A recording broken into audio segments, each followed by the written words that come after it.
पे जान भी कुर्बान है, वो इस पे दिल कुर्बान, इस पे जान भी कुर्बान है। तेरा पाकिस्तान है, ये मेरा पाकिस्तान है, तेरा पाकिस्तान है, ये मेरा पाकिस्तान। बिस्मिल्लाहिर्रहमानिर्रहीम। इय्याका नअबुदु व इय्याका नस्तईन। शाह फैसल कॉलोनी के शहरियों,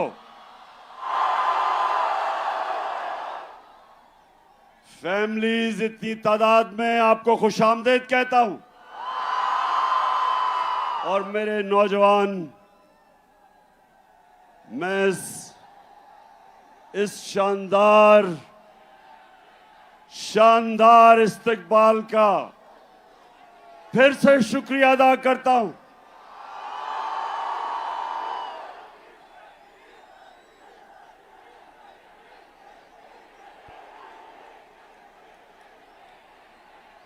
जब मेरी हुकूमत हटाई गई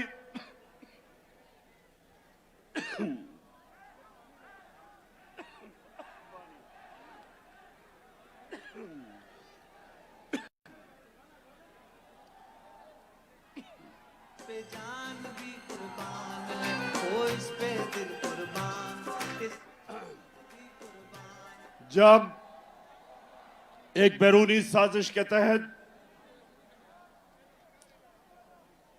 मेरी हुकूमत हटाई गई, तो जो दूसरा जलसा था वो मैं कराची करने आया, क्योंकि मुझे पता था कि इस मुल्क में सियासी तहरीकें हमेशा कराची से शुरू हुई।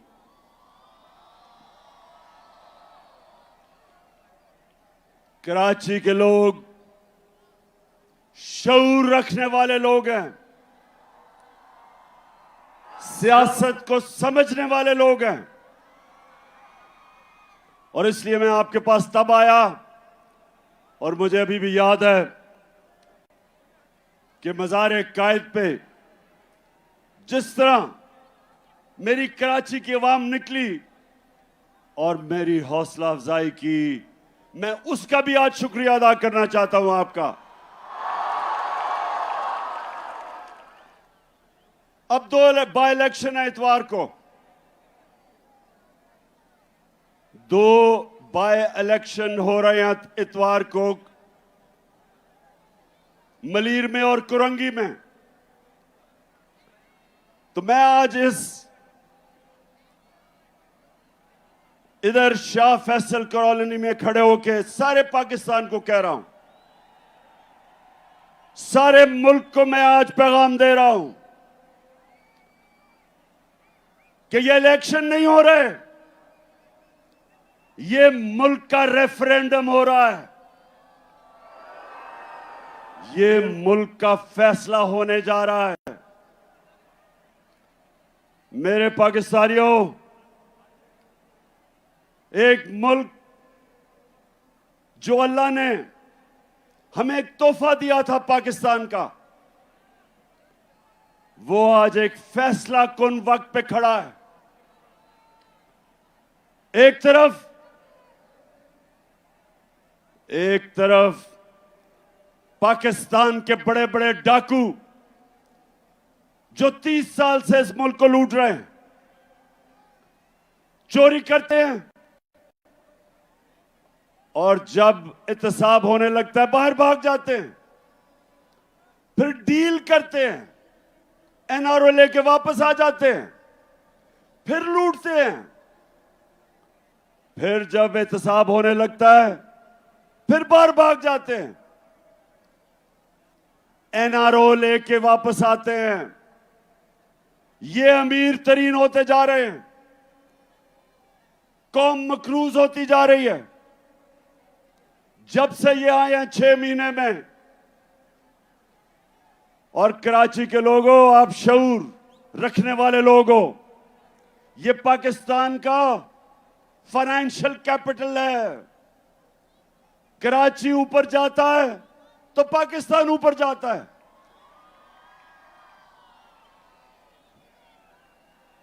और जब कराची की तबीयत खराब होती है तो मुल्क की तबीयत खराब हो जाती है।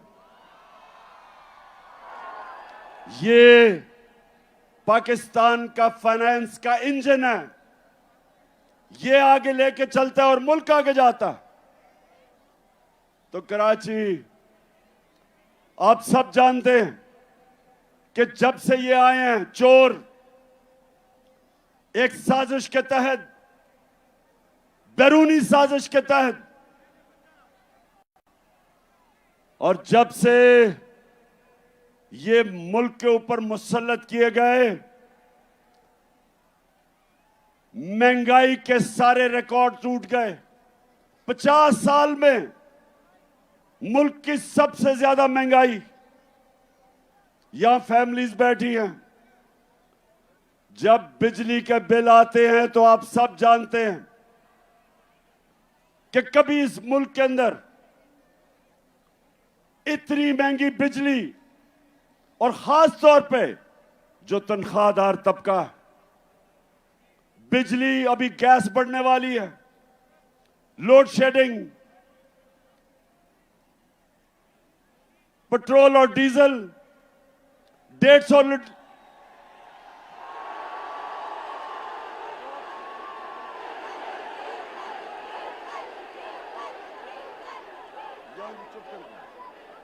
जब हम छोड़ के गए थे 6 महीने पहले, तकरीबन 150 रुपए का 1 लीटर पेट्रोल और 150 रुपए का डीजल। ठीक कह रहे हो, फजलुर रहमान भी 150 रुपए का था। और उसके बाद एक एक चीज महंगी। आटा 55 रुपए किलो पे छोड़ के गए थे, आज 100 रुपए से ऊपर है। तो क्या मुल्क में क़यामत आई कि महंगाई आसमानों पे, बेरोजगारी बढ़ रही।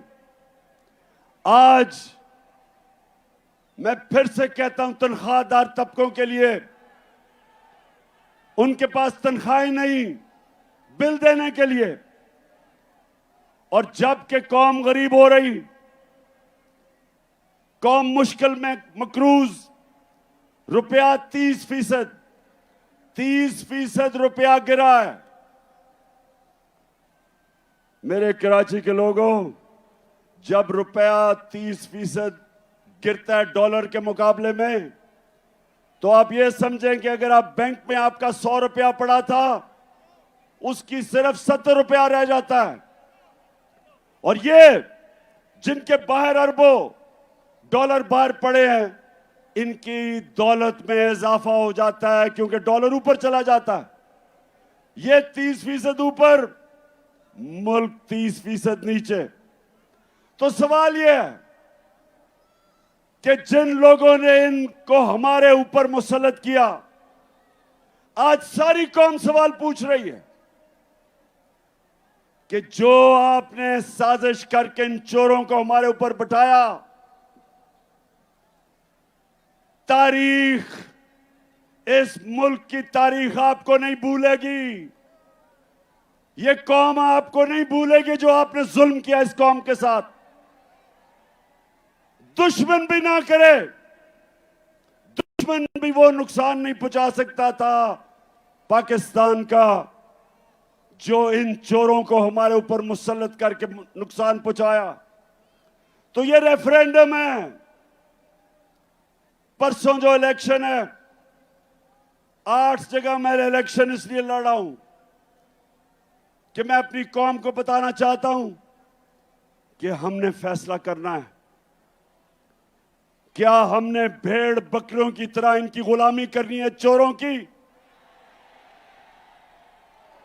या एक आजाद कौम की तरह, एक खुददार कौम की तरह अपने पैर पे खड़ा होना है, हकीकी आजादी लेनी है अपनी। क्योंकि मेरे पाकिस्तानियों, सिर्फ आजाद इंसानों की परवाज ऊपर होती है। मैं वो पाकिस्तानी हूं, अल्लाह ने मेरे से बेहतर टैलेंटेड खिलाड़ी थे क्रिकेट में, मेरे से ज्यादा पैसे वाले लोग थे जो मेरे से ज्यादा अस्पताल बना सकते थे।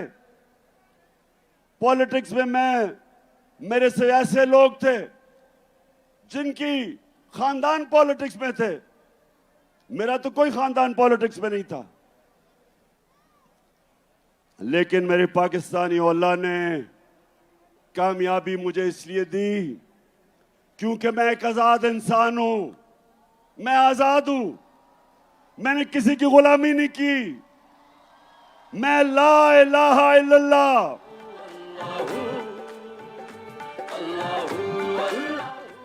ला इलाहा इल्लल्लाह, नहीं है कोई खुदा अल्लाह के सिवा, ये इंसान को आजाद करता है। और मेरे पाकिस्तानियों, खास तौर पे मैं अपने नौजवानों को यह बताना चाहता हूं कि सिर्फ आजाद ज़हन, आजाद इंसान, आजाद मुल्क, सिर्फ उनकी परवाज ऊपर होती है। गुलाम तो अच्छी गुलामी कर सकते हैं, गुलाम तो वो बन सकते हैं जो इस वक्त मुल्क का क्राइम मिनिस्टर है, जिसको चेरी ब्लॉसम कहता हूं। अच्छा, जरा ये देख लें, कभी किसी मुल्क का प्राइम मिनिस्टर ऐसी बातें करता, जरा ये देखें पहले। मैं सऊदी अरब से होके आया हूँ, मैं यूएई के होके, अभी मैं तुर्की होके आया हूँ, और मैंने उन भाइयों को कहा कि आप हमारे बड़े अजीम भाई हैं, हमेशा आपने हमारी मदद की। और मैंने यही कहा, जब मैं आया हूँ तो आप समझेंगे शायद ये मांगने आया है। मैं मांगने नहीं आया, लेकिन मजबूरी है। जिस तरह माजी में 75 साल में आपने हमारा हाथ बटाया है, कुछ अर्सा आप हाथ बटा। मैंने कहा मैं वादा करता हूं कि इंशाअल्लाह हम पूरी कौम हम मिलकर दिन रात मेहनत करेंगे, पसीना कराएंगे, अपने पांव पे खड़े होंगे। अच्छा सुनो, अब सुनो पाकिस्तानियों, ये जरा बड़ी गौर से मेरी बात सुनो। जब आपका प्राइम मिनिस्टर भिखारियों की तरह दूसरों से पैसे मांगता है, और जो दूसरे, याद रखें जिन मुल्कों से ये पैसे मांगते हैं, जब मैं प्राइम मिनिस्टर था तो जब भी दूसरे मुल्क का मिनिस्टर या प्राइम मिनिस्टर मुझे मिलने आता था तो पहले फॉरेन ऑफिस मुझे पूरा उसका शजरा बता देता था कि ये पड़ा किधर, इसने मेरे से मिलने से प्राइम मिनिस्टर से पहले क्या नौकरी करता था, क्या ये ईमानदार है, करप्ट है, सारा कुछ मुझे पता होता था उससे मिलने से पहले। तो जब ये शहबाज शरीफ जब ये दुनिया में पैसे मांगने जाता है तो याद रखें, उनको सब पता होता है कि इसके और इसके भाई के अरबों डॉलर मुल्क से बाहर पड़े हैं, चोरी का पैसा, सबको पता होता है।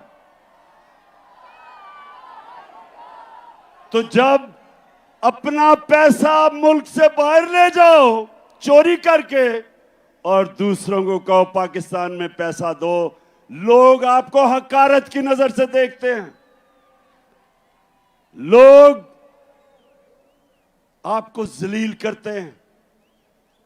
और जब मुल्क का प्राइम मिनिस्टर जलील होता है तो सारी कौम को शर्मिंदा करवाता है। मैं जो आपको कह रहा हूं, ये रेफरेंडम है आज, या इन चोरों के नीचे, और इन्होंने अपने बच्चे तैयार किए हुए हैं, फिटे हुए बच्चे, चोरी के पैसे पे पले हुए बच्चे, या वो, और या एक खुददार कौम जो एक अजीम नारे पे खड़ी हुई थी। अल्लाह से हमने खड़े होकर हमने वादा किया था कि अल्लाह तेरे सिवा कोई खुदा नहीं है, हम किसी के सामने नहीं झुकेंगे, हम एक खुददार कौम है। और ला इलाहा इल्लल्लाह इंसान को गैरत देता है। और जो कौमें ऊपर जाती हैं वो गैरतमंद होती हैं, वो मिल के कुर्बानियां देती हैं, वो भिखारियों की तरह भीख नहीं मांगती। अब जरा ये देखें, ये मैं जरा दिखाने लगा हूं कि अभी शहबाज शरीफ अमेरिका गया और ये इंटरव्यू दे रहा है। ये एक अमेरिका में टीवी को इंटरव्यू दे रहा है, जरा ये देखें क्या कहता है, फिर मैं उर्दू में बताऊंगा क्या कह रहा है। Unless we get substantial relief, how can the world expect from us to stand on our own feet? It is simply impossible, next to impossible. The world has to stand by us. And there is a yawn are asked and what is available. Please, through your cameras, have this yawning gap bridged and bridged very quickly. The epidemic. It is waiting for us. Please help us in कहता है उस anchor को please help us, और वो TV anchor है शहबाज शरीफ। गोरा रंग देख के सबके सामने हाथ फैला लेते हो। अब वो तो टीवी एंकर है, उसे कहता है प्लीज हेल्प अस, और वो किधर से पैसे दे तुम्हें। लेकिन जब अच्छा एक और मैं आपको दिखाता हूं, क्योंकि कराची जरा आप एंजॉय भी करें ना। Thank you very much, General एक Secretary. मिनट, अच्छा अब ये सुन ले, वो कराची जरा सुनो। यूनाइटेड नेशंस का सेक्रेटरी जनरल पाकिस्तान आता है, सलाब आए हुए होते हैं, वो खुद देखने आता है कि मैं कैसे पाकिस्तान की मदद कर सकूं। तो यूनाइटेड नेशन का सेक्रेटरी जनरल आता है। अब जरा ये तमाशा देखेंगे शहबाज शरीफ उसे करता क्या है। Thank you very much, General Secretary. And I assure you, whatever support we get from your institution and through your institution, I give you my word of honor, along with all these ladies and gentlemen sitting on this table, ministers, general officers, government officials, ladies and gentlemen, that every penny we get from you or from wherever, we will spend it most transparently and in the interest of the suffering humanity. Thank you. अच्छा जी, कराची, अब मैं तर्जमा बताता हूं इसने क्या कहा उसे। वो बेचारा और बड़ा ही अच्छा आदमी है एंटोनियो गुटरेस, जो सेक्रेटरी जनरल है यूनाइटेड नेशंस का। वो आता है पाकिस्तान से हमदर्दी दिखाने, पहले तो ये उसका बाजू पकड़ लेता है, उसके बाद उसे कहता है ये जरा सुनो, और ये थोड़ी हमारे सब के लिए, मैं पाकिस्तानी होते हुए हम सब के लिए शर्मिंदगी है। उसे पता है क्या कहता है? उसे कहता है जो भी पैसा आप हमें देंगे, मैं आपसे वादा करता हूं वो हम चोरी नहीं करेंगे, हम ईमानदारी से खर्च करेंगे।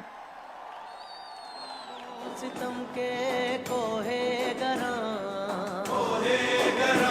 रूई की तरह उड़ जाएंगे हम महकूमों के पांव तले। अच्छा अभी, अच्छा जरा एक मिनट, उसके बाद वो नवाज का भी, अच्छा जरा नहीं नवाज वाले, अच्छा ये जरा एक और आप देखें, हमारा प्राइम मिनिस्टर ये शहबाज शरीफ जाता है वो सदर पुतिन से मिलने, रूस वाले से। जरा आप ये जरा देखें कि उसके सामने ये जब मिलने जाता है तो क्या होता है। Some news from overseas. The Prime Minister of Pakistan met with Vladimir Putin, and it looked like he was really struggling with his translation headphones. Take a look at this.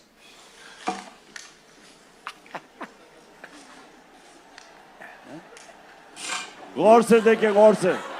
There you go. Уважаемый господин премьер-министр,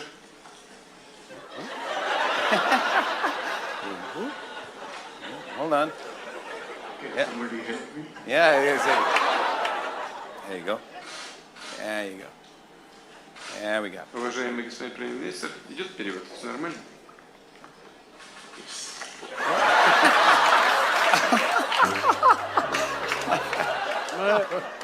That guy is the leader of 220 million people. I just want to let you know. And then he अच्छा मैं बस अब ये क्या आप देख रहे थे? अब आपको मतलब समझ आ गया कि काम पे टांगती कैसे हैं? पुतिन के सामने ऐसे बैठा है जैसे हेडमास्टर के सामने बेचारा स्कूल का बच्चा बैठा हुआ है। और ये होता है पाकिस्तानियों, जब एक बैरून मुल्क के साजिश के तहत एक आदमी को जिसको सजा होनी थी, इसको और इसके बेटे को FIA केस के अंदर 16 अरब रुपए की जो चोरी पकड़ी गई थी, इसको सजा होनी थी, बजाय सजा होने के बचाया गया इसे और इसको ऊपर बैठा दिया। और इससे आज पाकिस्तान को उधर पहुंचाया जिधर ये खुद अमेरिका में कह रहा है कि अब हम अपने कर्जे वापस नहीं कर सकेंगे। वो जो भी इंटरव्यू दे रहा था कि हमारी मदद करो, हम अपने कर्जे वापस नहीं कर सकते, तो कौन सी क़यामत आई थी 6 महीने पहले? ये पाकिस्तान की जो हर साल शाया होती है इकोनॉमिक सर्वे ऑफ पाकिस्तान, जो इन्होंने इस हुकूमत ने शाया की। कराची गौर से सुनो, आप शऊर वाले लोग हो। इकोनॉमिक सर्वे के मुताबिक 17 साल के बाद हमारे आखिरी 2 सालों में पाकिस्तान की जो ग्रोथ रेट, मतलब कि जो हमारी माइशत तरक्की कर रही थी, वो 17 साल के बाद बेहतरीन परफॉर्मेंस थी। 5.7% और 6%। ये 17 साल के बाद हमारी इकोनॉमी बेहतरीन परफॉर्मेंस कर रही थी। वर्ल्ड बैंक के मुताबिक सारे बर्रे सगीर में सबसे ज्यादा रोजगार जिस मुल्क में था कोरोना के बाद, वो पाकिस्तान में था। World Economic Forum, World Health Organization, the Economist, दुनिया के इदारों ने तस्लीम किया कि पाकिस्तान वो 3 मुल्कों में था जिसने सबसे बेहतरीन तरीके से कोरोना से अपने लोगों को भी बचाया, अपनी माइशत को भी बचाया, अपने गरीबों को बचाया। ये इंटरनेशनली माना कि पाकिस्तान का जो एहसास का प्रोग्राम था, जिसमें हमने अपने गरीबों को कोरोना की लॉकडाउन की तबाही से बचाया, ये दुनिया ने माना। तो मैं फिर से सवाल पूछता हूं कि ये साजिश जिन्होंने करके इन चोरों को हमारे ऊपर मुसल्लत किया था, तारीख आपको नहीं भूलेगी। ये कौम जो मुश्किलात का सामना कर रही है नहीं भूलेगी। और इंशाअल्लाह जो मैं आपसे सबसे उम्मीद रखता हूं, ये जो परसों बाय इलेक्शन आ रहे हैं, इस इलेक्शन के अंदर कौम ने रेफरेंडम करना है, बताना है कि हम इस इंपोर्टेड हुकूमत को मंजूर नहीं करते।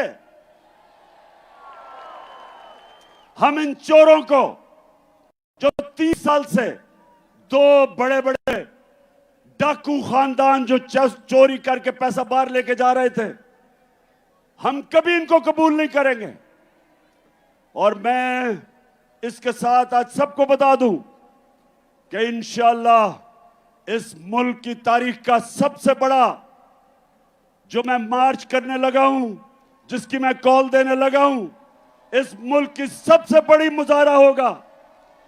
इस मुल्क की तारीख, अवाम का समुंदर निकलेगा हमारे साथ और सबको बताएगा, सारों को पैगाम देगा इस मुल्क में कि कौम किधर खड़ी है आज, कि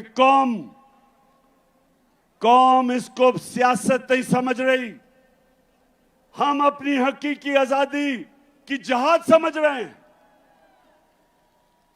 और कराची, आप तो माशाल्लाह वो लोग हो जो हमेशा, जिस तरह मैंने शुरू में कहा, सारी सियासी तहरीकें जो शुरू होती थी हमेशा कराची से शुरू होती थी। और अब जो मैं, हमारे साथ ही बैठते थे एमक्यूएम वाले, मैं एमक्यूएम से पूछता हूं कि क्या अब आप खुश हैं जरदारी के साथ बैठ के? क्या वो आपके मसले हल कर दिए? क्या जरदारी ने कराची के मसले हल कर दिए? बताएं, कराची बताओ। हमारी हुकूमत थी, हमारी हुकूमत फेडरल गवर्नमेंट में थी, सिंध में हमारी हुकूमत नहीं थी।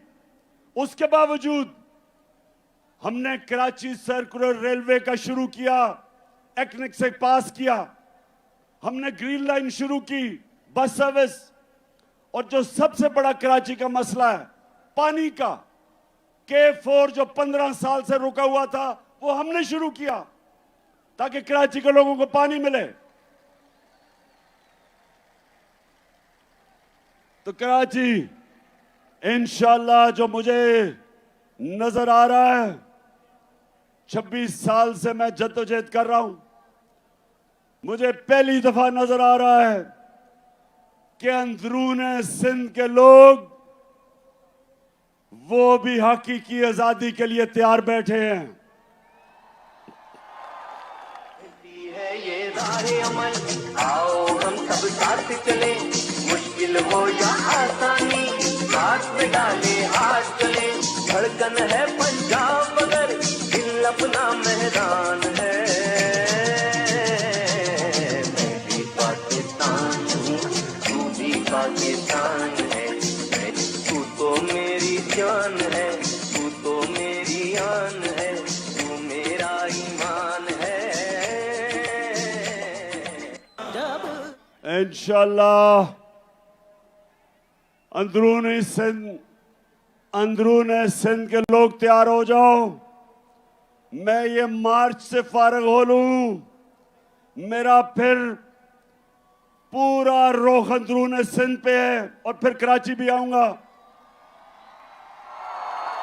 और मेरा ये अज़म है कि ये जो जरदारी माफिया जिसने अंदरूने सिंध के लोगों को गुलाम बनाया हुआ है, मेरे सिंधी भाइयों तैयार हो जाओ। इंशाल्लाह मैं जब तक सिंध में अब दौरा करूंगा, एक एक डिस्ट्रिक्ट में जाऊंगा, अपने सिंध के लोगों को खड़ा करूंगा, और ये अजाब, ये जो बीमारी लगी हुई है जरदारी की सिंध को, ये इंशाल्लाह इससे आजाद करेंगे। अच्छा, आप कराची, अभी मैं जरा एक दो और आपको वीडियोस दिखाना चाहता हूं। मैं जरा अब गौर से आपने वीडियो देखनी है। मैं इसलिए बार बार दिखाता हूं हर जलसे में, क्योंकि अभी मरियम कहती कि ओहो मैं तो बेकसूर थी, और मैं बाइज्जत बरी हो गई हूं। उधर इसहाक डार कहता है मैं बाइज्जत बरी हो गया हूं। अब नवाज शरीफ बाइज्जत बरी हो जाएगा, और इस NRO 2 में जरदारी भी बाइज्जत बरी हो जाएगा। सिर्फ बेचारे छोटे छोटे चोर पकड़े जाएंगे पाकिस्तान में। सिर्फ वो साइकिल चोर, स्कूटर चोर, मोटरसाइकिल चोर, बेचारे, उनके अलावा कोई बड़ा डाकू इस निजाम के अंदर नहीं पकड़ा जाएगा। तो जब मरियम कहती है, अब आपने गौर से देखना, ये मरियम कहती है जी मेरे से तो बड़ा जुल्म हुआ, मैं तो बेकसूर हूं, देखे ना ये इमरान खान कितना जालिम आदमी है। मरियम बीबी, सारी कौम से झूठ ना बोले। आपके जब हमने पूछा आपसे आज से 10 साल पहले कि 4 बड़े बड़े महलात लंदन के सबसे महंगे इलाके में, मेफेयर जो है सबसे महंगा इलाका है लंदन का, उधर 4 बड़े बड़े महलात इन्होंने खरीदे हुए थे।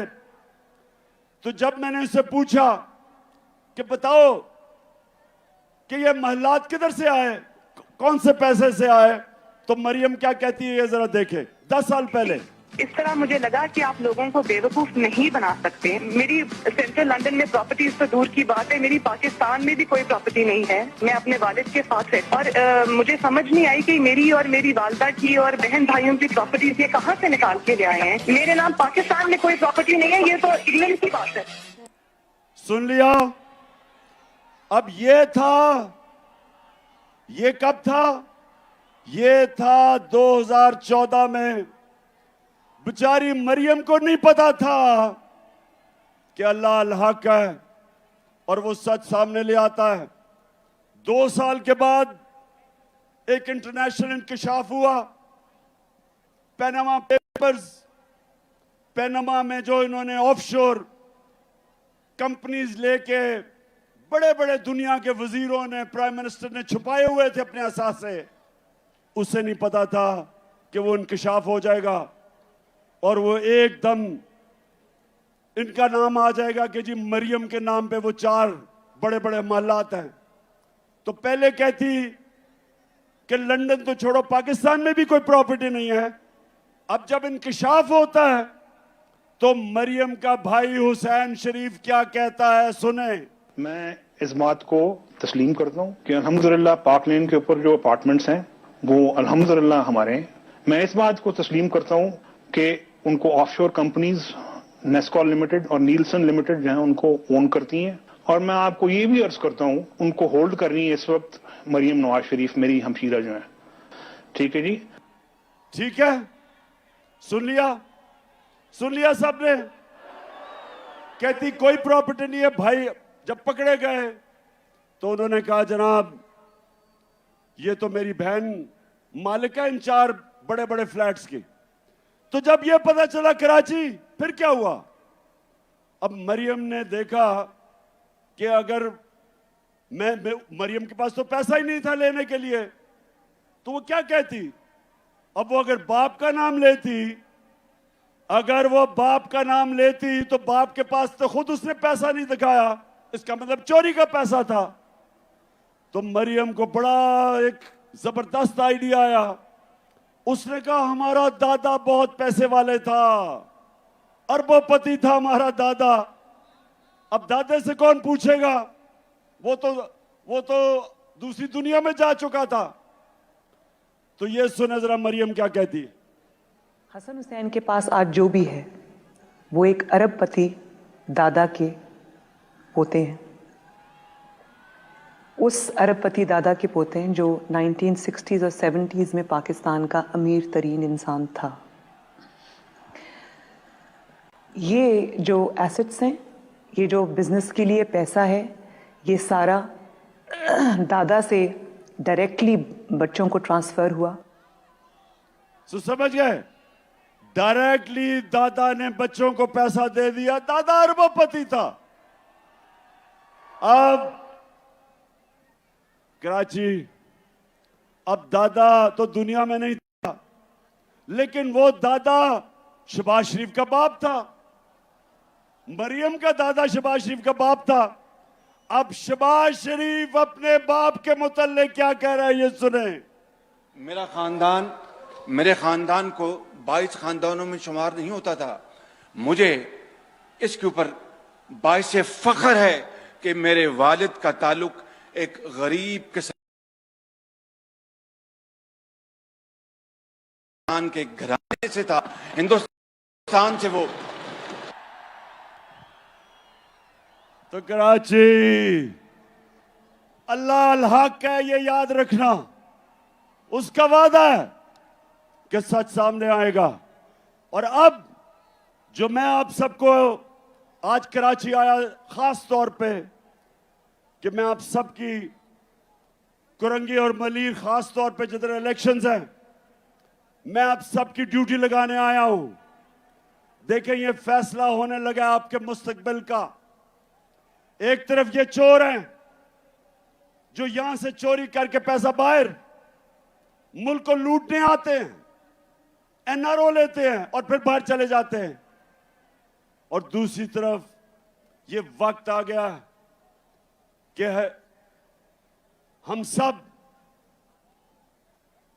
हक के लिए खड़े हों, अमर बिल मारूफ के लिए खड़े हों, जो शुरू में आयत पड़ी थी।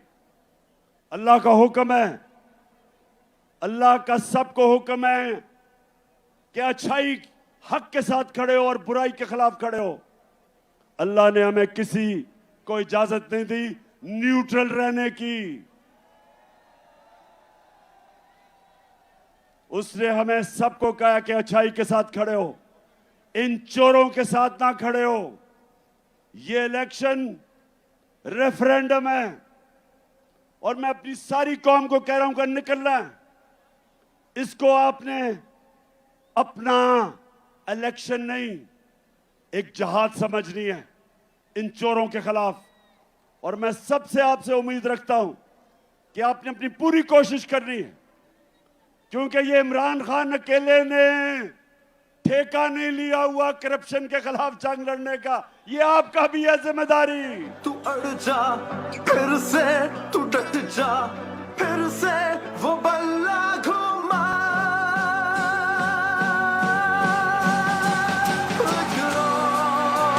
कदम बढ़ा फिर से, वो लम्हा दोहरा जब जीत के आया था, फिर से वतन को जिता।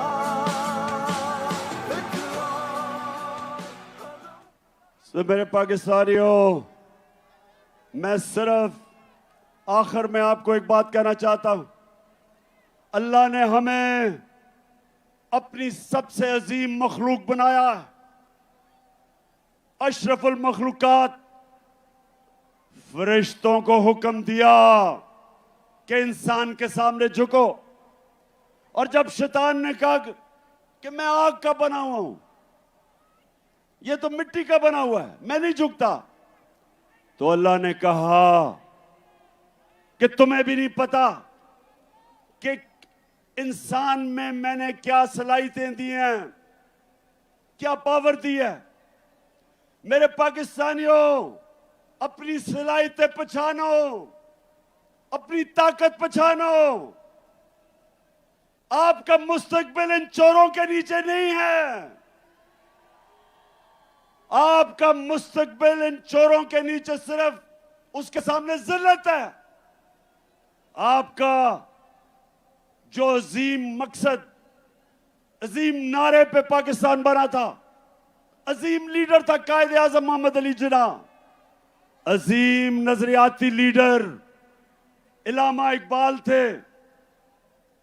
हमारा वो मुल्क होना था जो आज सारी मुसलमान दुनिया के सामने हमने एक मिसाल बननी थी। हम कभी भी नहीं बन सकते अगर ये चोर हमारे ऊपर बैठे रहें, जो अपने आप को भी जलील करते हैं, जिनमें गैरत नहीं है और सारी कौम को शर्मिंदा करवाते हैं। इसलिए मैं 6 महीने सारे मुल्क में फिर रहा हूं अपनी कौम को तैयार करने के लिए कि ये बाय इलेक्शन तो परसों है।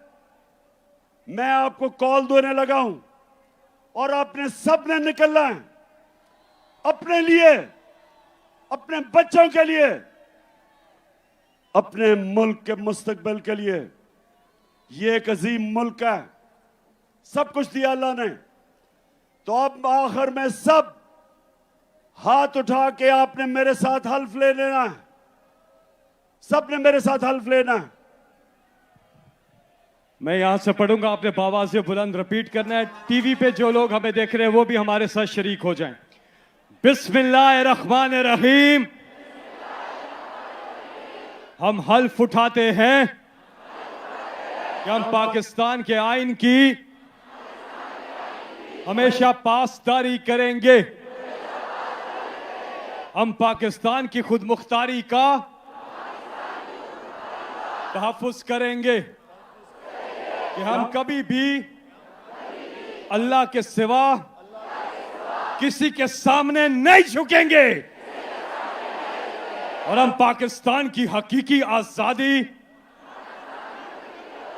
के इस जिहाद में आखिर तक इमरान खान के शाना बशाना